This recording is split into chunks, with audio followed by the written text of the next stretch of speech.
Siambul ini daerah Batang Gangsal. Di sana muslim sedikit. Satu ekor sapi, tapi mereka tidak ada yang makan sapi, Pak. Sehingga pemotongannya di situ buat syiar, dan kambing mereka hanya dibagi kambing saja mungkin nanti di situ. Sedangkan sapi dioper ke daerah lain. Seperti itulah kurang lebihnya ketika satu wilayah itu kurban dibagi untuk orang yang sekitar dulu terpenuhi, kalau lebih baru dioper ke tempat lain. Saya pernah tugas di Gunung Kidul, Pak. Gunung Kidul Jogja, naik ke atas itu adalah daerah miskin. Di mana sana sangat jarang sekali kurban, sehingga untuk menghidupkan syiar kurban, saya waktu itu inisiatif, ya udah kepala desa tarik semua iuran untuk, alhamdulillah, tarik semua iuran kepada warga berapapun dia ada, yang penting bisa terbeli. Sehingga saat itu terbeli satu ekor sapi dibagi ke warga, tapi atas dasar sedekah saja, dan itu bukan kurban gitu. Jadi silahkan dibagi saja untuk yang sekitar. Setelah terpenuhi dan ada lebih baru boleh diserahkan ke yang lain. Seperti satu contoh juga, Pak. Yang penting kan ini, daging itu manfaat. Jangan sampai karena saking sedikitnya orang jadi malas masak. Yang paling sering itu adalah kulit. Karena punya mindset bahwa kulit itu harus dibagi-bagi, akhirnya dipotong sejengkal-sejengkal, dimasukin ke plastik sampai rumah, sampai ketika distribusikan, ini emak-emak bingung ini mau diapain, mau digulai juga cuman sedikit, akhirnya apa? Dibuang. Kalau memang mau segelondong kulit itu diserahkan. Kalau memang ada yang mau yang mengelola satu orang, silakan serahkan ke satu orang. Yang penting yang nggak boleh itu adalah dijual.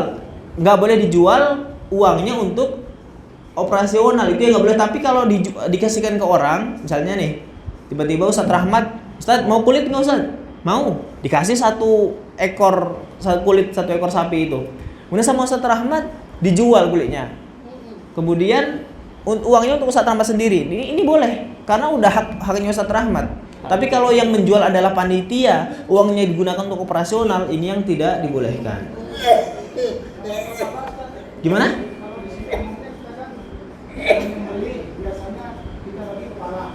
Baik. Nah, yang seperti yang saya sampaikan tadi, berarti itu upah tukang jagal yang tidak dibolehkan oleh syar'i. Kalau dia masuk apa tadi? Kalau dia masuk panitia? Kalau tukang jagal yang panitia kan tukang jagal juga maksudnya panitia ini. Makanya kalau saran saya,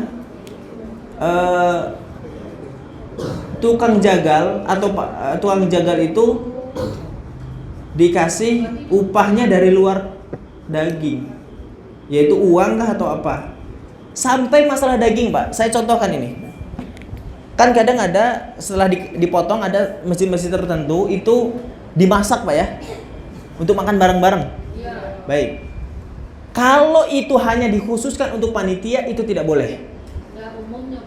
Baik, kalau umum nggak masalah, karena mau yang kerja nggak kerja, panitia nggak panitia boleh, karena berarti sedekah jatuhnya kan. Tapi kalau khusus untuk panitia itu masuk dalam kategori upah, karena upah pekerja ini gitu kan. Itu yang digarisbawahi oleh para ulama. Intinya tidak boleh dikhususkan. Tapi ada kantong-kantong khusus untuk panitia.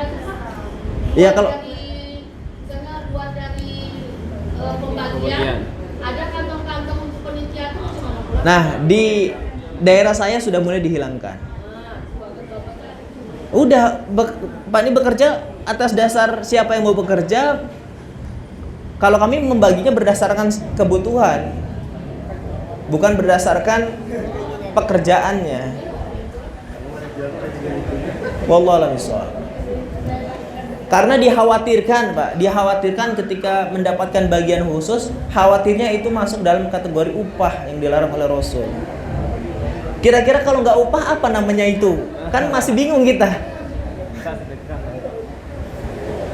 Wallahu a'lam bishawab. Yang boleh dibedakan hanya mudhahi, orang yang berkurban saja yang boleh dibedakan. Ini jatah mudhahi, nggak apa-apa dibedakan karena jatah dia memang sepertiga. Tapi kalau kurang dari sepertiga nggak masalah. Mudhahi pesan, saya pesan kakinya satu, nggak masalah, karena memang hak dia gitu. Tapi kalau panitia sebenarnya nggak ada hak di situ. Kalau memang panitia mau dimuliakan,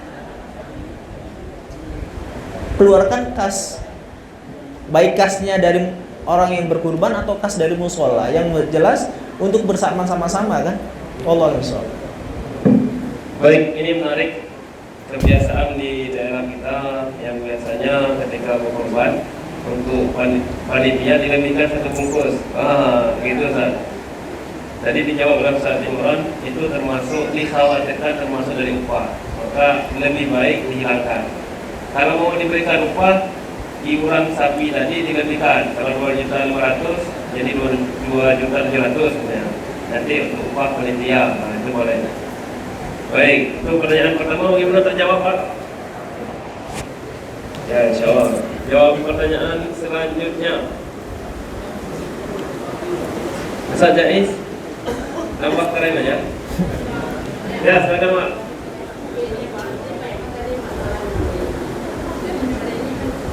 Ya, jadi ya ada di sini yang kepala bagaimana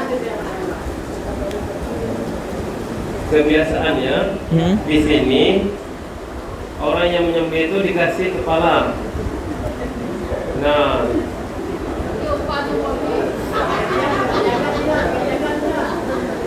ya. Baik. Definisi jazir dalam kata jazir yang tadi disebutkan oleh Nabi bahwa tidak boleh memberikan seorang jazir upah dari binatang kurbannya. Definisi jazir bukan hanya tukang jagal. Tukang jagal dalam definisi jazir adalah orang yang menyembelih, orang yang bekerja. Panitia juga termasuk jazir. Jadi semua yang masuk dalam definisi jazir tidak boleh dibagi secara khusus. Kalau misalnya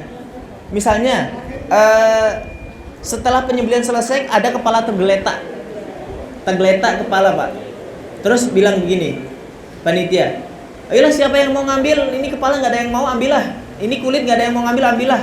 Kebetulan yang ngambil tukang yang tadi nyembelih, nggak masalah, tapi kan ini terbuka untuk umum, tidak diakatkan di awal bahwa upah menyembelih adalah kepala. Nah, yang itulah yang dimaksud oleh Nabi, tidak boleh membayar tukang jagal. Tukang jagal itu maksudnya tukang yang nyembelih lah kah, atau yang numbangin kah, atau yang nguliti kah, atau tukang bersihin kotorannya kah, semuanya pekerja. Itu jazir definisinya. Nah, mereka itu tidak boleh diberikan upah dari binatang itu. Wallahu a'lam. Bagaimana Pak? Saya rasa sudah jelas jawabannya. Kalau masih mengajar di hati bisa bertanya lagi. Ya baik. Mungkin dari ibu-ibu ini belum ada Ma'atun biasanya. Ada pertanyaan? Ini kondisi hujan tambah semangat kita. Jangan dulu ya.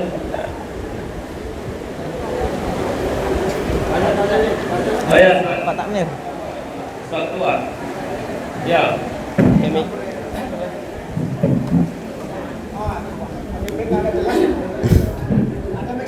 Assalamualaikum warahmatullahi wabarakatuh. Waalaikumsalam. Biasa ada kebiasaan masyarakat kita, Ustaz, tidak boleh berkurban sebelum akikah. Harus akikah dulu baru kurban. Jadi tidak kurban dengan akikah. Gimana Ustaz? Oke, Ustaz.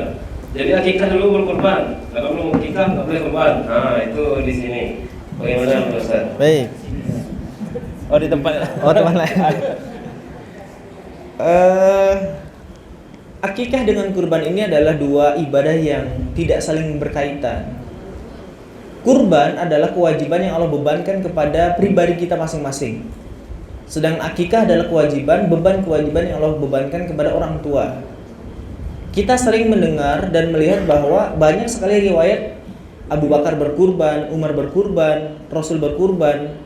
Tetapi riwayat yang mengatakan mereka akikah dulu sebelum kurban itu nggak ada. Kalau kita coba buka hadis-hadis akikah, paling banyak dijumpai hadis akikah itu tentang akikahnya Hasan dan Husain. Itu cucu Nabi. Akikahnya Nabi bahwa Rasul pernah mengakikah diri sendiri. Setelah saya telusuri hadisnya maudhu, Pak. Maudhu itu hadis palsu, ada sanad yang terputus hadisnya. Paling kuat doif, itu udah paling kuat. Doif itu berarti hadis tapi lemah. Kalau maudhu itu udah palsu. Berarti Nabi tidak mengakikahi diri sendiri, dan padahal Nabi berkurban. Dari situ saja sudah kita bisa tarik kesimpulan bahwa tidak disyaratkan untuk akikah bagi mudhahi. Makanya kalau kita mau bahas akikah itu kewajibannya sampai umur berapa sih gitu kan? Jumhur ulama, bukan jumhur, 4 ulama madhab sepakat bahwa waktu akikah yang paling afdol adalah di hari yang ke-7. Di atas hari ke-7, Imam Malik sudah nggak ada lagi syariat akikah. Jadi Imam Malik lewat dari hari ke-7 hilang akikah. Tinggal madhab Hambali dan Hanafi yang membolehkan sampai hari ke-14 dan 21. Di atas tanggal atau hari ke-21, madhab Hambali dan Hanafi udah nggak ada lagi akikah. Tutup, udah kewajiban akikah. Tinggal madhab Syafi'i. Madhab Syafi'i adalah madhab yang paling lama membolehkan akikah. Sampai kapan? Sampai balik. Jadi selama anaknya belum balik, akil balik, itu dalam madhab Syafi'i masih boleh diakikahkan oleh orang tuanya. Ketika sudah balik berarti sudah gugur kewajiban akikah untuk orang tua. Sehingga kewajiban selanjutnya adalah ketika ada uang, ketika ada harta, kelebihan harta, maka kurban, udhiyah. Makanya Syekh Utsaimin dalam kitab Fiqhul Mar'ah Muslimah, ketika beliau ditanya, dan dalam Syarhul Mumti juga, ketika ditanya bahwa ketika ada orang yang belum akikah dan dia punya harta untuk berkurban, mana yang lebih didahulukan? Beliau tetap menjawab kurban lebih didahulukan. Karena kurban adalah kewajiban untuk diri kita sendiri, sedangkan akikah adalah kewajiban orang tua kita. Sehingga tidak ada hubungannya. Saya pun belum akikah, Pak. Namanya orang-orang tua dulu jarang betul diakikahkan. Akikah kan sekarang aja viral mungkin. Padahal itu syariat dari dulu, tapi orang-orang tua kita sangat jarang mengamalkan akikah itu. Sampai saya sendiri, saya tanya sama orang tua saya sudah akikah belum? Enggak ada akikah. Tapi ketika saya punya harta untuk beli kambing, ya saya gunakan untuk kurban, bukan untuk akikah saya. Wallahu a'lam bishawab. Pak. Ayah. Ya, baik. Nah, ini Assalamualaikum warahmatullahi wabarakatuh. Waalaikumsalam. Pada umumnya masyarakat nih Pak, kurang motivasi untuk berkurban itu karena mungkin tidak tahu keuntungannya. Baik. Pertama, jadi mohon penjelasan Bapak apa sebenarnya keuntungan kurban itu biar menarik motivasi masyarakat kita nih yang belum ada berkurban biar berkurban, yang sekali 2 kali misalkan. Nah, pertama itu. Yang kedua, berapa minimal kurban itu yang kita lakukan, atau apa semakin banyak atau semakin lebih harta atau sudah lebih dari kecukupan gitu.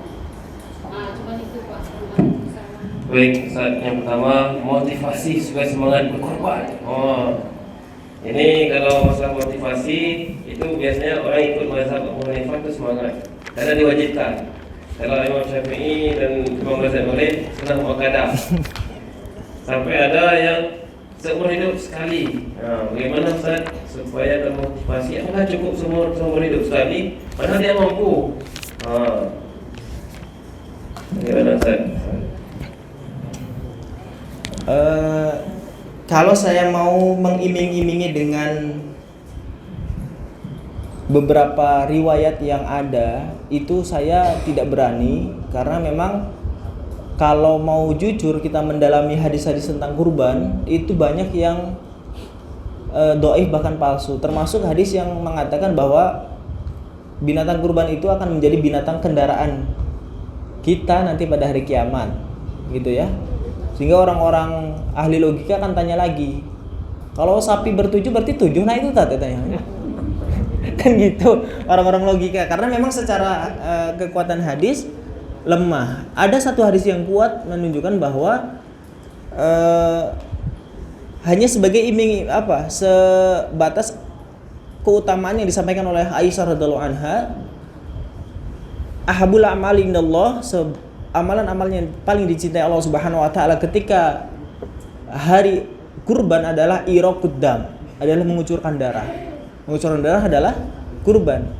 Makanya Bu, Bapak Ibu sekalian, kalau kita membahas hadis lebih banyak, itu kita akan dapati jawaban Nabi selalu berbeda ketika ditanya amalan apa paling afdol. Rasul pernah ditanya, "Ya Rasulullah, ayu amalin afdol?" Amalan apa yang paling afdol? Satu sahabat tanya seperti itu, jawabannya beliau birrul walidain. Berbuat baik pada orang tua. Sahabat lain yang nanya, jawabannya, "Ya Rasulullah, ayu amalin afdol?" Amalan apa yang paling utama? Jawab Nabi, as-sholatu ala waqtiha. Salat tepat waktu. Dalam tempat lain, dalam kondisi yang lain, Rasul ditanya, "Ayu amalin afdol?"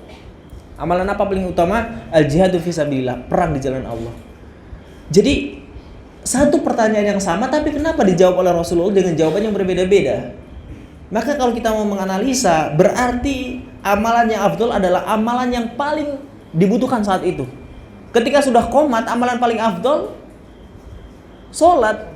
Ketika orang tua sedang membutuhkan bantuan kita, amalan paling afdol adalah membantu orang tua. Ketika musuh sudah di depan mata, amalan paling afdol ya perang, karena musuh sudah di depan mata.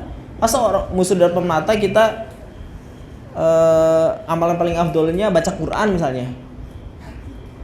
Termasuk juga udhiyah. Amalan afdol yang paling afdol dilaksanakan di Idul Adha adalah haji. Bagi yang mampu tentu seperti itu. Nah, bagi yang tidak mampu seperti apa? Disarankan ada satu ibadah namanya kurban. Sampai-sampai Rasulullah mengancam bagi siapa yang punya kelapangan. Nah, kalau seperti ini bicara sudah kejujuran lagi, Bu. Kelapangan ini kan kadang ada orang yang lapang ngerasa sempit. Ada orang yang sebenarnya dia sempit tapi dia bisa lapang dalam mengeluarkan. Kejujuran hati lagi, nggak bisa dipaksakan, nggak bisa seperti apa. Tanyakan diri kita sendiri, kita lapang atau sempit? 2.300.000, 2.500.000 setahun. Kalau per bulan, bagi sebulan berarti 200.000. Kalau bagi sehari berapa ribu yang harus kita sisihkan untuk amalan mulia ini? Itu sekeluarga loh, Pak. Jajan anak, jajan pulsa, listrik, air, segala macam kita jauh lebih banyak. Tapi menyisihkan sedikit untuk khusus untuk kurban keluarga, masa kita nggak mampu? Makanya kadang masjid ada praktek gini, Pak. Kadang masjid ada yang sistemnya jemput bola. Masing-masing jamaah didaftar yang mau kurban, memang ditarikin itu 5.000, 10.000, 5.000, 10.000. Sampai ada satu masjid dapat kurban 108 ekor di Jogja. Karena sistemnya jemput bola. Ini ketua kita masih muda, energik, inovatif kan? Masya Allah. Karena kalau kita nggak ditagih kadang lupa mau nyisihkan itu. Jadi harus selain niat juga ternyata kadang lingkungan harus mensupport, sistem juga harus mensupport gitu, Bu ya. Jadi kalau saya sampai berbusa-busa ngomong tentang keutamaan kurban, kalau nggak ada niat dari Bapak Ibu sekalian dan tidak ada sistem yang mendukung, apalagi hati yang selalu merasa kurang, ya nggak akan bisa tercapai.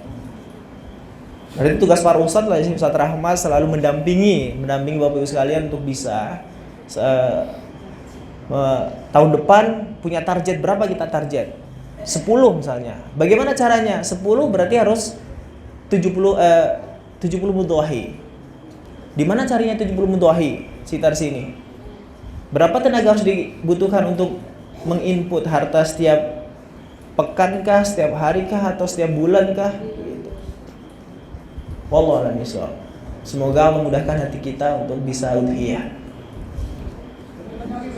Boleh? Belum selesai. Jawab pertanyaan tadi belum selesai. Nanti kita pending sebentar. Iya. Ya. Apa Mas? Ya, tadi motivasi ayat hadisnya tadi belum selesai saya sampaikan. Masih merasa cukup. Lanjutan hadisnya belum saya sampaikan. Kemudian ada yang bertanya batas minimalnya berapa Ustaz untuk kurban? Hadisnya walam yudahi fala yaqrabana musallana.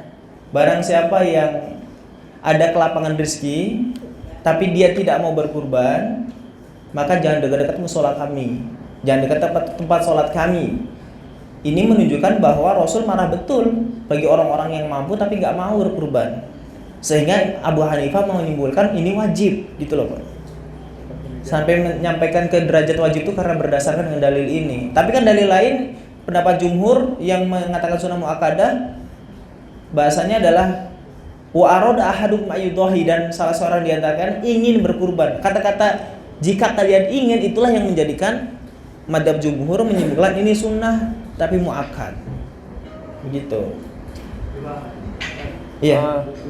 Sebentar, Pak. Kemudian kalau masalah minimal dan maksimal tidak ada.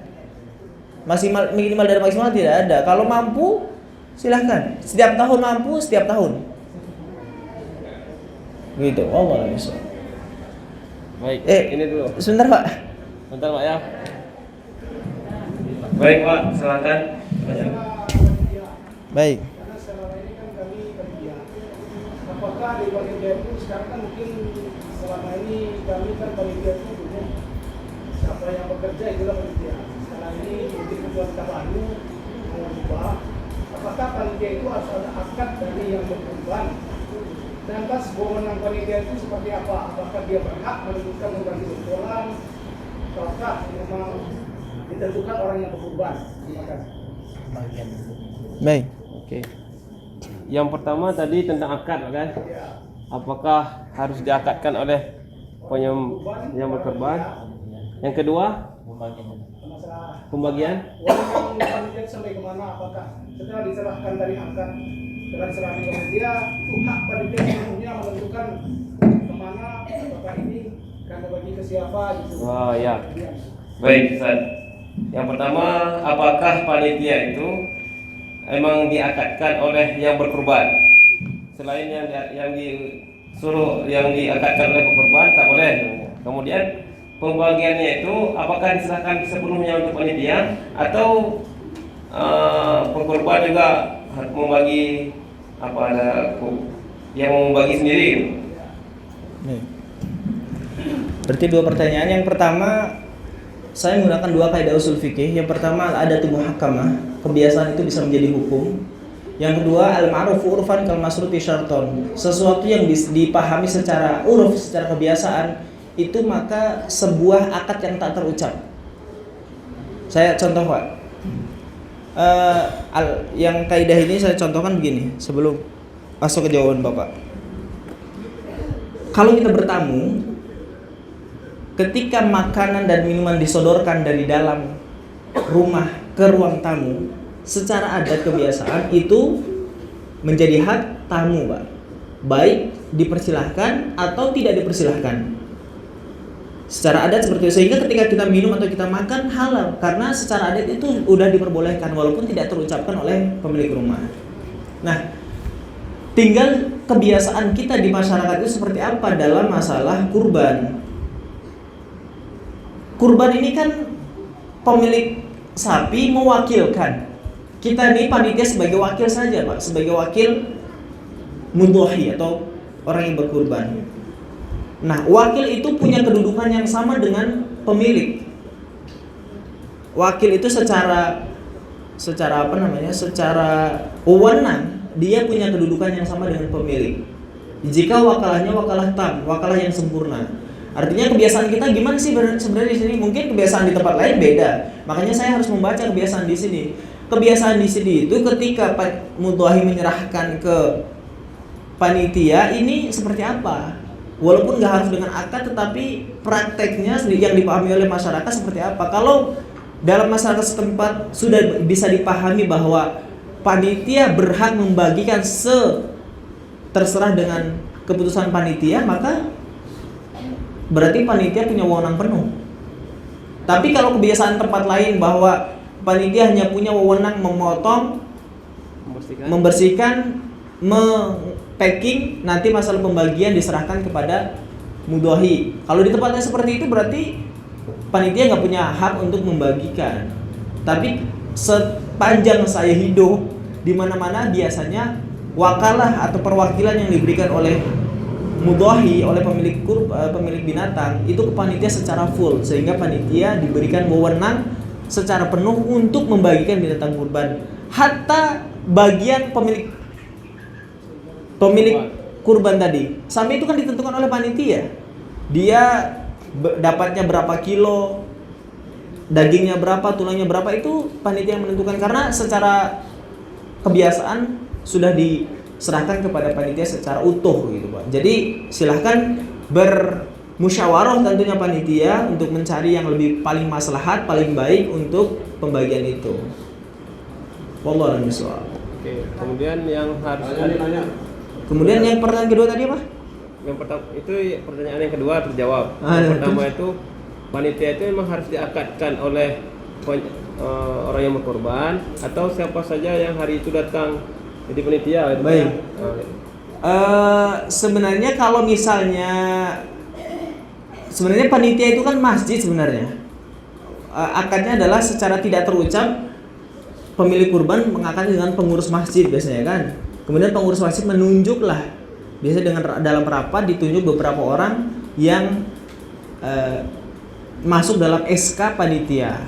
Itu nanti penting kalau misalnya mau dikasih upah dari uang lain. Misalnya setiap panitia dapat tambahan uang 20.000 misalnya. Ini penting SK itu. Berarti yang termasuk dalam daftar itulah yang nanti berhak dapat tambahan uang. Tapi kalau misalnya sama aja rata, berarti ya terbuka saja. Panitia terbuka untuk umum, siapa yang datang boleh bantu. Cuman ada koordinatornya biar kerja lebih rapi. Oh ini ada bagian tulang, bagian daleman, bagian sembelih misalnya gitu kan, untuk merapikan kerja saja. Tapi kalau masalah akad sebenarnya itu adalah akad antara pemilik binatang kurban dengan masjid. Nah, masjid dalam hal ini takmir atau musola, masjid atau pengurus musola menunjuk beberapa orang dalam SK-nya. Wallahu a'lam bishawab. Baik, ini waktu kita akan dapat ketua sampai jam 10. Dampaknya nama semangat nih. Sampai jam 12. Oh, 3 orang. Baik, sebentar. Ini langsung 3 orang saja. Boleh. Boleh, Bapak duluan. Silakan. Ini ya tadi Bapak ada tadi warga ada membantu, ada yang satu, ada ikutnya satu, jadi keluarga. Baik. Sampai 7 orang. Jadi cara misalnya kalau di keluarga misalnya keluarga ada 7 orang, jadi mana betul gitu biar Baik, itu yang pertama. Sudah Pak? Paham nggak tuh? Paham. Oke. belum paham. Pertanyaannya gini Pak. Ini tadi Ustaz Imran menyampaikan bahwa saat cukup seorang kepala keluarga ikut kurban, maka sekeluarga dapat pahalanya. Nah, bagaimana kalau keluarga itu lebih dari 7, gitu Pak ya? Atau cuma 7 orang? Nah, dia cuma kurban kambing, masa 7 orang Ustaz? Gitu ya? Gitu Pak kan? Oke, pertanyaan langsung. Kayaknya jawab. ragu bapaknya, nggak gitu pertanyaannya. Gitu Pak pertanyaannya? Ya gitu. Tentang pahala. Ya, tentang pahala. Ini 7 orang, 7 orang. Mana yang Hah? Silakan lah, lanjut lagi. Ya lanjut. Pak Kades. Pak Kades. Oh, tadi Bapak ini dulu, tahu Pak? Pak Kades. Ya Pak, silakan. Kembali dengan panitia sampai bupati. Saya tanyakan, kalau kebiasaan kita di sini, panitia kalau bekerja, misalnya bungkusnya itu beda. Yang panitia double bungkusnya 2 kan, yang jadi sebetulnya itu sudah dijawab sama Ustaz. Iya. Jawab Pak yang mau saya tanyakan itu dari Oh. boleh dijawab. Itu bagian dari daging kan nggak boleh dijadikan tempat. Iya. Kita kasih uang panitia. Gimana Ustaz? Kemudian satu lagi Ustaz. Baik. Satu lagi. Seandainya di wilayah kita ini ada non muslim yang kurang mampu, boleh nggak dikasihkan begitu? Baik. Boleh Ustaz. Ya, pertanyaan selanjutnya dari Pak Kades. Tidak jauh beda Ustaz. Tapi ini kembali ke kepala tadi. Ya. Kebiasaan tadi dari bilang kepala untuk menyembelih. Jadi kalau untuk merubah kebiasaan ini nanti susah, ada masalah lah gitu kan. Jadi seandainya ini yang kurban telah mensedekahkan sepakat ya, ini kepala korban sapi ini kita sedekahkan ke penyembelih, bukan upah tapi sudah sepakat ya disedekahkan. Sebab kalau merubah kebiasaan ini biasanya susah. Oke. Baik, ini pertanyaan yang pertama, betul yang seperti saya sampaikan Pak. Cukup kepala keluarga, kemudian pahalanya dia mendapatkan sekeluarga, lumayan. Terus bagaimana kalau Kok malah bingung sendiri? jadi bingung? Coba ulang lah, bapaknya. Bisa diulang, Pak? Ya. Ya. Jadi kita bilang bantu orang saja. Iya. Ada yang matang waktu tadi ada orang ada 7 orang, sebenarnya kan 7 itu bisa keempat juga gitu kan. Sapi untuk 7 orang. Ini sapi untuk 7 orang. Enggak, gini Pak. Kan Bapak bilang tadi satu kepala keluarga itu kan satu dapat korban kan? Oke. Kepala agak yang ikut, Oke. rumah tangga. Iya. Yang anak istri dapat. Iya. Jadi bagaimana katanya kalau anaknya lebih dari 7 Gitu. 8 sampai segala-gala pahala. Ya, gitu. Nah, betul. Berarti betul seperti saya bilang tadi, ya kan? Yang bikin lagu bisa dimenang sendiri. Ya, itu yang pertama, Ustaz. Harus Baik. menjawab Baik. tiga dulu. Sebentar, satu-satu dulu. Begini, Pak.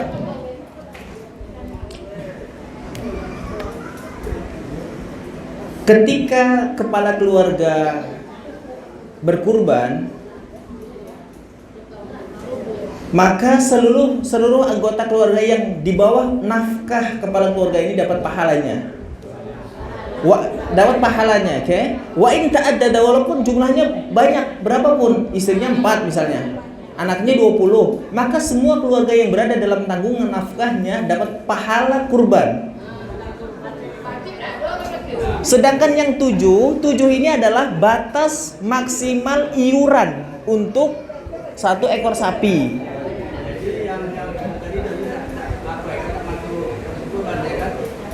Yang mana?